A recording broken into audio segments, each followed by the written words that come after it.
तड़कापुर गांव में झुमरू नाम का एक दुबला पतला कमजोर नाई रहता था। उसकी कमजोरी कारण ज्यादातर गांव वाले उसका मजाक और फायदा उठाते थे।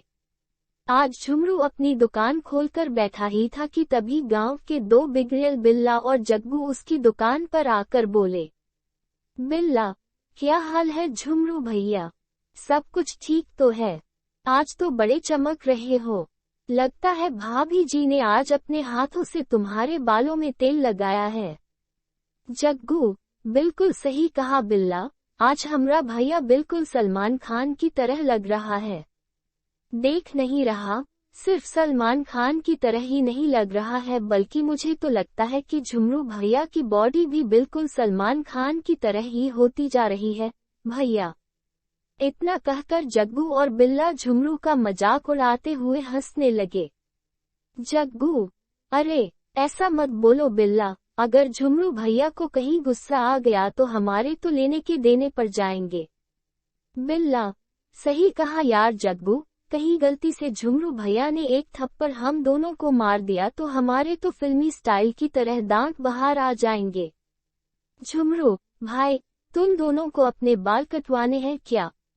बिल्ला, बाल भी कटवाने हैं और शेव भी बनवानी है, पर ध्यान रखना झुमरू भैया, आज हम दोनों के चेहरे पर तुम्हें फेशियल भी करना है। वो क्या है ना, गांव के मुखिया की बेटी की आज शादी है और हम दोनों को शादी में सबसे सुंदर दिखना है। इतना कहकर दोनों कुर्सी पर बैठ गए। झुमरू ने एक एक करके उन दोनों की शेव और बाल बना दिए। जग्गू और बिल्ला ने अपने चेहरे पर खूब महंगा मसाज भी करवाया। झुमरू, आप दोनों के 500 रुपए हो गए। जग्गू, बस 500 रुपए? मुझे तो लगा था कि हम दोनों के चेहरे पर फेशियल करने के लिए तुम 5000 रुपए लोगे। झुमरू, आप दोनों ने चेहरे पर जो फेशियल करवाया है वो थोड़ा महंगा है, उसकी क्रीम बहुत महंगी आती है। जग्गू, सोच लो, कुछ और ज्यादा कर लो पैसे। झुमरू, आप दोनों क्यों मजाक कर रहे हैं मुझसे? जग्गू, अरे क्या तुम हमारी भाभी लगती हो जो हम तुमसे मजाक करेंगे, है भाई? झुमरू, मैंने आप दोनों से बिल्कुल मुनासिब पैसे मांगे हैं, भला मैंने गांव में किसी से ज्यादा पैसे लिए हैं क्या? जग्गू, ठीक है बिल्ला, इन्हें 500 रुपए दे दो। जग्गू के इतना बोलते ही बिल्ला ने झुमरू के 5 थप्पड़ जड़ दिए और जग्गू ने तो झुमरू के मुंह पर 2 मुक्के मार दिए। बेचारा कमजोर झुमरू जमीन पर गिर गया। बिल्ला, झुमरू भैया, देखो पूरे 500 रुपए दिए हैं। देखो 5 थप्पड़ मैंने मारे और जग्गू ने तुम्हारे मुंह पर 2 घुसे लगाकर 2 शून्य बना दिए। याद रखना, आइंदा हमसे पैसे मांगे तो तेरी दुकान को तोड़कर यहाँ तंबू बना लेंगे। बड़ा आया हमसे पैसे मांगने वाला, 1.5 पसली कहीं का। इतना कहकर वो दोनों चले गए। झुमरू बेचारा आंखों में आंसू लिए बैठ गया। शाम को झुमरू अपनी दुकान बंद करके घर चला गया। उसके चेहरे पर चोट के निशान देख उसकी पत्नी शर्मिली गुस्से से बोली, शर्मिली, तुम्हारे चेहरे पर एक चोट के निशान कैसे हैं? झुमरू, हम कुछ नहीं, सुबह दुकान पर जाते वक्त पैर फिसल गया और मैं गिर गया। शर्मिली, मुझे क्या बेवकूफ समझा है? शक्ल से ही लग रहा है कि किसी ने तुम्हारे मुंह पर जोर जोर से मुक्के मारे हैं। झुमरू, जब सब कुछ जानती ही हो तो फिर पूछ क्यों रही हो? शर्मिली, मेरी समझ में नहीं आता कि आखिर आप इतने डरपोक क्यों हैं? गांव वाले आपका मजाक उड़ाते हैं, जिसकी मर्जी होती है वो आपको पीट कर चला जाता है, आप कुछ कहते क्यों नहीं? झुमरू, कैसे कहूँ, मैं और लोगों की तरह शक्तिशाली नहीं हूँ, मैं कितना दुबला पतला हूँ। गांव वाले मुझे 1.5 पसली कहकर बुलाते हैं। शर्मिली, अरे अगर आप दुबले पतले हैं तो क्या हुआ? क्या दुबले पतले लोगों के अंदर ताकत नहीं होती? लड़ने के लिए हिम्मत होनी चाहिए, तुम्हारे अंदर तो वो भी नहीं है। अब खड़े खड़े मेरा मुंह क्या देख रहे हो? तुम्हारे चेहरे पर सूजन बढ़ रही है, जाओ जाकर डॉक्टर बाबू को दिखाकर आओ। शर्मिली की बात सही थी। झुमरू को वास्तव में बहुत दर्द हो रहा था। झुमरू चुपचाप घर से निकलकर डॉक्टर मुरारी के घर पर चला गया, मगर मुरारी के घर जाकर हैरान रह गया। झुमरू, अरे मुरारी जी, आपका कमरा तो किसी साइंटिस्ट के कमरा जैसा लग रहा है। मुरारी, दरअसल मुझे डॉक्टरी करने के साथ साथ प्रयोग करने का भी बहुत शौक है। झुमरू, खैर ये सब छोड़ो, ये बताओ कि कैसे आना हुआ। झुमरू, मेरे चेहरे पर बहुत दर्द हो रहा है। झुमरू के कहने पर डॉक्टर मुरारी झुमरू के चेहरे को गौर से देखने लगे। मुरारी, लगता है आज तुम्हें फिर से किसी ने पीटा है, और मेरा ख्याल है तुम्हें किसी और ने नहीं बल्कि जग्गू और बिल्ला ने ही पीटा है। झुमरू, ये आपने बिल्कुल सही पहचाना। एक तो उन लोगों ने मेरे पैसे भी नहीं दिए और ऊपर से मुझे मारा भी अलग से। मुरारी, क्या तुम्हारे पैसे भी नहीं दिए और तुम्हें पीटा अलग से? आखिर तुम इतना डरते क्यों हो? क्या तुम्हें गुस्सा नहीं आता? झुमरू, बहुत आता है। मन तो कर रहा था कि उन दोनों का मुंह तोड़ दूं, लेकिन मैं जानता हूं कि अगर मैं ऐसा करता तो और ज्यादा मार खाता। वैसे आप इसमें क्या बना रहे थे? उसमें से धुआं निकल रहा था। मुरारी, मैं एक ऐसी दवाई तैयार कर रहा हूं कि जिसे पीकर इंसान इतना शक्तिशाली हो जाएगा कि एक ही मुक्के से वो चट्टान को भी तोड़ देगा। डॉक्टर की बात सुनकर झुमरू हैरत में पड़ गया। झुमरू, अगर ऐसा है डॉक्टर साहब तो वो दवाएं आप मुझे पिला दीजिए। मुरारी, पागल हो गए हो क्या?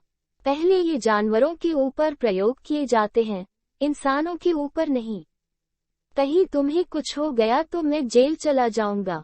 झुमरू, ठीक है डॉक्टर साहब, तो आप एक काम कीजिए, मुझे कुछ दवाएं लिख दीजिए ताकि मेरा दर्द कम हो जाए।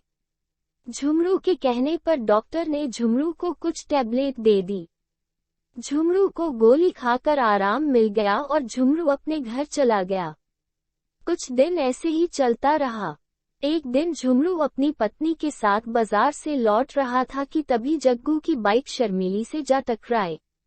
शर्मीली, जग्गू और बिल्ला नीचे गिर गए। झुमरू, ये क्या हरकत है बिल्ला भैया, देखकर नहीं चल पाते क्या? तुम्हारी वजह से मेरी पत्नी को चोट लग गई। बिल्ला और जग्गू उठकर खड़े हो गए।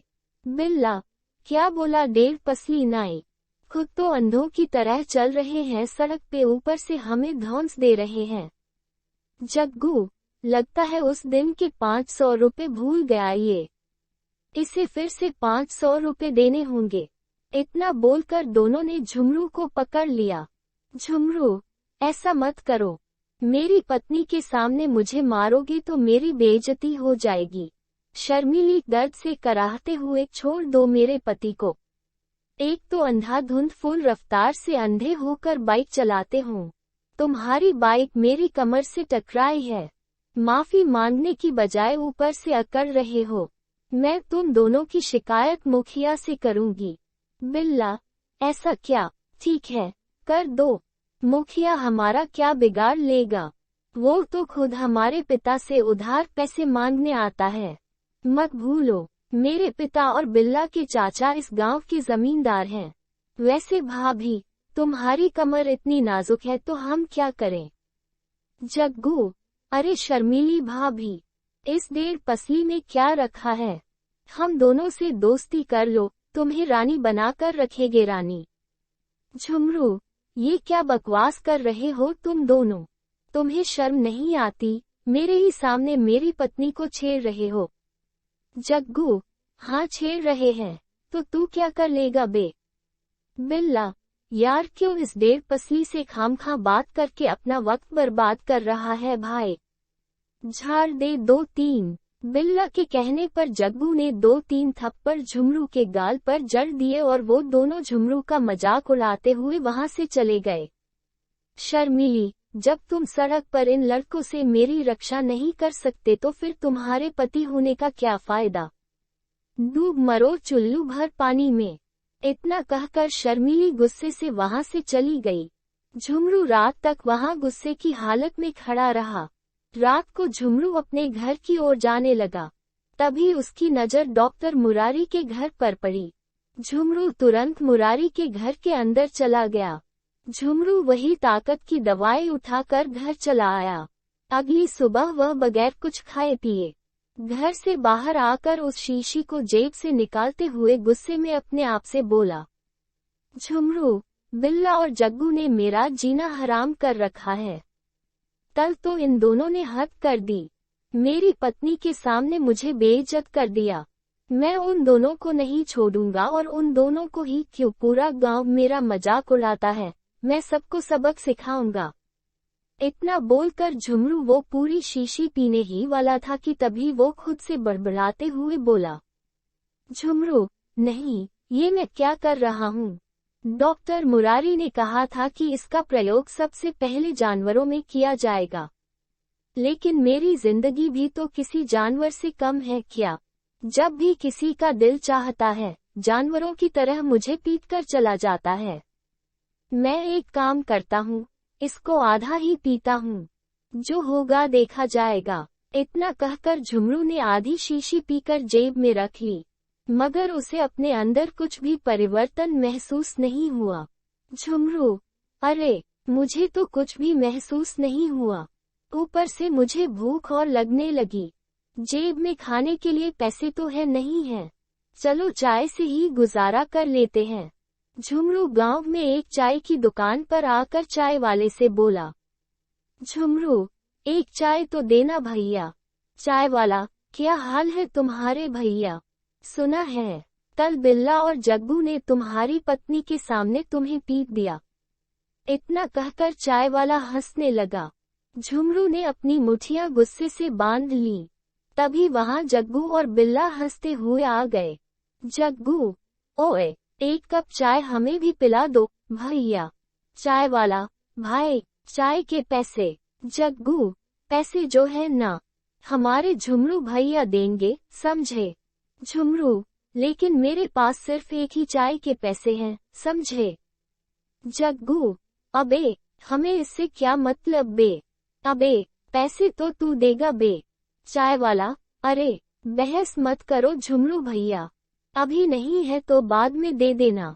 झुमरू, ये कैसी बातें कर रहे हो तुम, मैं सिर्फ अपनी चाय के पैसे दूंगा। चाय वाला, अरे, मैं तो इसलिए बोल रहा था कि ये दोनों तुम्हें खामखा पीट देंगे। आज तुम्हें इतना गुस्सा क्यों आ रहा है? चाय वाले के कहने पर झुमरू सोच में पड़ गया। ये सच था कि दवाई पीने के बाद झुमरू को बेहद गुस्सा आ रहा था। तभी अचानक देखते ही देखते झुमरू की शर्ट फट गई और झुमरू के हाथों के मसल्स निकल आए।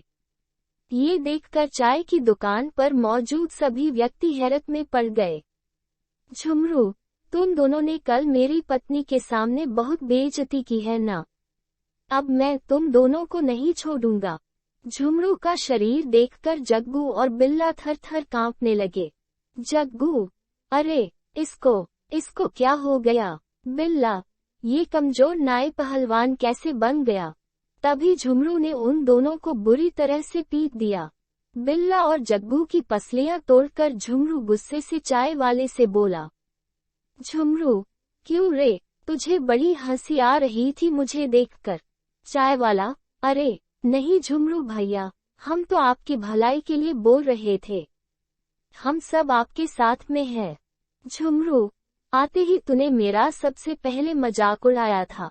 उन दोनों से कुछ कहने की बजाय तू मुझसे ही चाय के पैसे मांग रहा था ना बे। इतना कहकर झुमरू ने लातों और घूसों से चाय वाले का मुंह लाल कर दिया। चाय वाला बेहोश होकर गिर पड़ा। पूरे गांव में हाहाकार मच गया। कुछ ही देर में गांव का जमींदार चौधरी अपने आदमियों को लेकर गुस्से से झुमरू के घर पर पहुंचकर उसकी पत्नी से बोला, जमींदार, कहाँ है तेरा पति झुमरू? उसने मेरे भतीजे और बेटे को इतनी बुरी तरह से मारा है कि उनकी पसलियां तक तोड़ दी। शर्मीली, ये कैसी बात कर रहे हैं आप चौधरी जी? मेरे पति तो बेहद दुबले पतले और बहुत सीधे हैं। उल्टा तुम्हारे बेटे और भतीजे ने कल बाइक से मेरी पीठ पर चोट मार दी और मुझे छेड़ा। और जमींदार, अरे बकवास मत कर शर्मीली। अरे, पूरे गांव में तेरा पति सबको बेदर्दी से पीटा फिर रहा है। अचानक वहां पर झुमरू आ गया। झुमरू को देखकर चौधरी थर थर कांपने लगा और अपने आदमियों से बोला, जमींदार, अरे आओ, निकाल दो इसकी सारी पहलवानी। चौधरी के कहने पर चौधरी के आदमी झुमरू को मारने के लिए बढ़े, मगर झुमरू ने देखते ही देखते चौधरी के सारे आदमियों को धूल चटा दी। ये देखकर चौधरी डर कर वहां से भागने लगा। झुमरू ने तुरंत चौधरी को पकड़ लिया। झुमरू, कुछ देर पहले तेरे बेटे और भतीजे को मारा था, अब तेरी बारी है। इतना कहकर झुमरू ने चौधरी को भी बुरी तरह से पीट दिया। चौधरी दर्द से कराहता हुआ वहां से चला गया। शर्मीली, अजी, ये आपको क्या हो गया? आप तो बेहद दुबले पतले थे, अचानक इतने तगड़े कैसे हो गए? झुमरू, ये सब डॉक्टर मुरारी की दवाई का कमाल है। अब मैं हमेशा ऐसे ही रहूंगा और सारे गांव वालों का जीना हराम कर दूंगा। तभी दवाई का असर खत्म हो गया और झुमरू अपनी पहले जैसी अवस्था में आ गया। शर्मीली, अरे, ये तो आप पहले जैसे हो गए। झुमरू, नहीं नहीं, मैं पहले जैसा नहीं होना चाहता, अभी भी दवाई मेरे पास है। झुमरू शीशी निकालकर पीने ही वाला था कि तभी डॉक्टर मुरारी दौड़ता हुआ वहां आ गया। मुरारी, अरे झुमरू भैया, ये क्या कर रहे हो? इस दवाई को मत पियो। झुमरू, अरे नहीं, इस दवाई की वजह से आज मैंने उन सबको धूल चटा दी जो मेरा मजाक उड़ाते थे। मुरारी, अरे झुमरू भैया, कल पूरी रात में इस दवाई को घर में ढूंढता रहा, लेकिन जब सुबह मुझे पता चला कि तुमने सबको पीट दिया तो मैं समझ गया कि ये दवाई तुमने पी ली है। ये दवाई वैसी नहीं है जैसा तुम समझ रहे हो। झुमरू, अरे दूर हट जाओ डॉक्टर मुरारी, और तुम मुझे इस तरह की और दवाई बना कर दो। मुरारी, झुमरू, मैं तुम्हें वही बताने की कोशिश कर रहा हूँ। ये दवाई सिर्फ कुछ देर के लिए इंसान को थोड़ा सा आकार बढ़ाकर मसल्स बना देती है, लेकिन ताकत पैदा नहीं कर सकती। झुमरू, आप कहना क्या चाहते हैं? मुरारी, वही जो तुम सुन रहे हो। इसे पीने से सिर्फ तुम्हारे मसल्स और थोड़ी सी लंबाई बढ़ेगी, लेकिन जिन गांव वालों को तुमने पीटा है वो तुम्हारी खुद की ताकत है। झुमरू, झुमरू, मैं नहीं मानता। अगर ऐसी बात है तो फिर मुझे गुस्सा क्यों आ रहा था?